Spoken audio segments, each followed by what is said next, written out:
L'info écho avec Capital.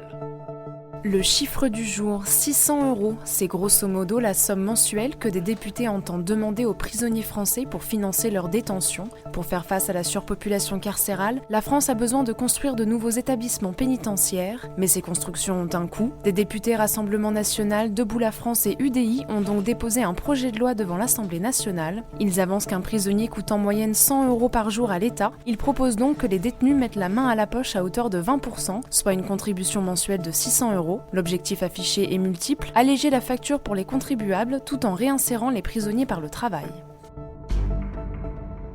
L'info pratique de Capital. Vous habitez en zone rurale? Vous bénéficierez alors peut-être bientôt d'une prime pour vos déplacements. L'envolée des prix à la pompe pénalise durement les Français qui vivent en zone rurale et périurbaine, ceux-ci étant souvent contraints d'utiliser leur véhicule pour leurs déplacements quotidiens. Les actifs ruraux accordent d'ailleurs jusqu'à 250 € de dépenses de carburant par mois. Pour compenser l'impact de la hausse des prix des carburants sur le pouvoir d'achat des Français, un groupe de députés La République En Marche a déposé un amendement au projet de loi de finances 2019. Il vise à instaurer une prime de mobilité pour les habitants des zones rurales.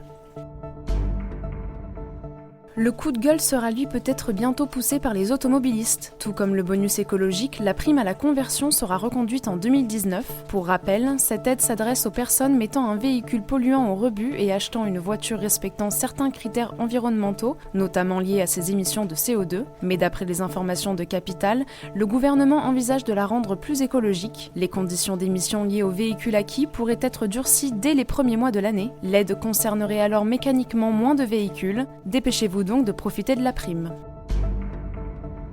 Dépendance pour finir, la mise sous tutelle d'une personne fragile est une situation délicate à vivre. Les familles hésitent d'ailleurs souvent à entamer les démarches, ne voulant pas priver la personne malade de sa liberté. Pour lever ces inquiétudes, la magistrate Anne Caron-Déglise a remis un rapport au ministre de la Santé et de la Justice sur l'évolution de la protection juridique des personnes fragiles. Ce rapport propose de supprimer la tutelle pour la remplacer par une mesure unique de protection, moins connotée privation de liberté. C'est désormais au gouvernement de trancher sur une possible réforme de la tutelle.